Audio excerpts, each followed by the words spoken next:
Hello children, welcome back to your literature class of Standard 3. Today we will do the exercises and grammar time of chapter 7, Heidi Meets Her Grandfather. Now come to page number 84, Making Connections. On the basis of the chapter that we have done, we can quickly answer these questions.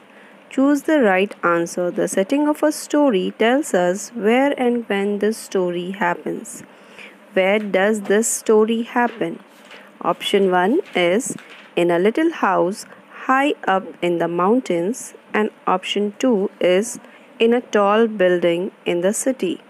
So option 1 is correct. So you will put a tick in the box given opposite to the option number 1. Now come to the next page, page number 85. We will read question B. When did Heidi reach her grandfather's hut? Option 1 is at night and option 2 is during the day. So correct option is number 2, during the day. Now come to question C. Which of the following was not in the grandfather's room? Here you can see the picture of a hearth, a chair, a table, a television and a ladder. So television was not in the grandfather's room, so you will put a cross above it. Now come to question number 2. Let us read the question. A story has a beginning, a middle and an end. All the things that happen in a story make up the plot. Sequence these events from the story. So here we will read the events and put them in correct order, put them in correct sequence. So the event given in B is the first event that happened, that is Heidi explored the hut. Now the event given in C is the second event that happened, Heidi made a bed of hay. Now come to the top. The event given in A happened in third number, that is C. Okay, grandfather took a sheet up to the loft. Now come down to the event given in E. Heidi had milk with a large slice of bread and golden cheese.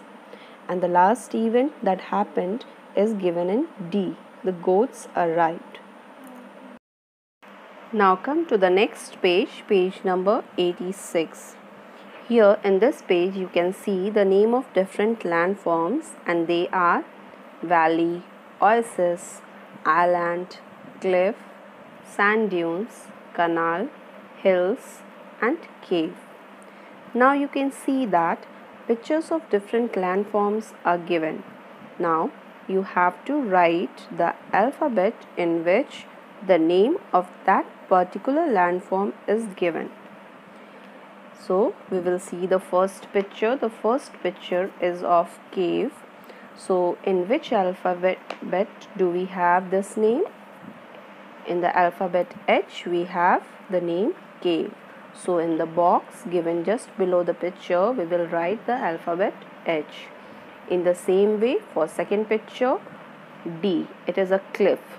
So the name cliff is given in the alphabet D, so we will write here D. Third picture E is sand dunes. Fourth picture is B, oasis. Fifth picture is C, island. Sixth picture is G, hills. Seventh picture is A, valley. And eighth picture is F, canal. Now children, come to page number 87. Here we have pronouns that end in self and selves. Now come to the yellow box of that page. Children, we know that pronouns are the words used in place of noun like I, we, he, she, it, they, etc. A pronoun that shows us which person we are talking about is called reflexive pronouns. Just like a mirror, they turn back, or we can say reflect back to the person or people we are talking about. Now on the screen you can see a list. On the left hand side we have list of nouns and pronouns of singular number, and on the right hand side we have the reflexive pronouns used for the particular nouns or pronouns. Let's read them one by one. For I, the reflexive pronoun used is myself.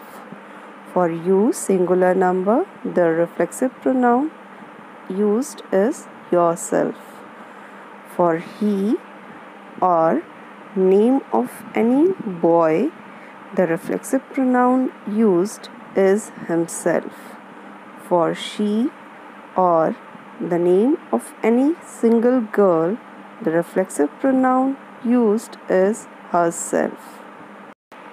For it or for any animal, plant or non-living thing, the reflexive pronoun used is itself. Now on the screen we have list of plural pronouns and the reflexive pronouns used for them. For we, the reflexive pronoun used is ourselves. For you, the reflexive pronoun used is yourselves. And for them, the reflexive pronoun used is themselves. Here, the self is becoming selves. You have to be careful about this. In place of these plural pronouns like them, there can be name of two or more person. Like Rohan and Sohan are brothers. Okay. So Rohan and Sohan, they are plural nouns. Rohan and Sohan do their work themselves.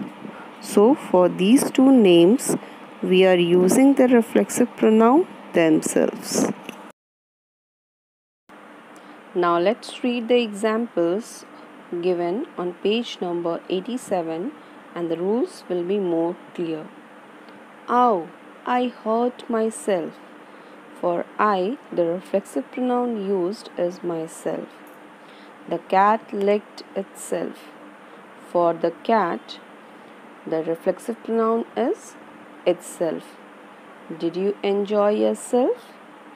For you, singular number, the reflexive pronoun used is yourself. Did you enjoy yourselves? Here, for you, plural number, the reflexive pronoun used is yourselves. He covered himself with a blanket. For he, the reflexive pronoun used is himself. She covered herself with a blanket. For she, the reflexive pronoun used is herself. We are taking photographs of ourselves. For we, the reflexive pronoun used is ourselves. They are taking photographs of themselves. For they, the reflexive pronoun used is themselves. Now come to page number 88, question number 1. Fill in the missing words to complete the table. For I, myself, he, himself, she, herself, and the last one, they, themselves. Now come to question number 2. Read this table and frame as many sentences as you can. We use by plus reflexive pronoun to mean alone or without any help. Here, I'll explain the first one and rest you can do on your own. I did the homework by myself. Second sentence we can frame with the same pronoun I watered the plants by myself. Now come to question number 3. Complete these sentences with words from the box. Let's read the sentences. I painted my room by myself. He carried the pile of books by himself. She repaired the car by herself. Ronit and Rima made a sand castle by themselves. When my parents went out, my brother and I cooked dinner by ourselves. So that's all for today. Have a great time. Bye bye.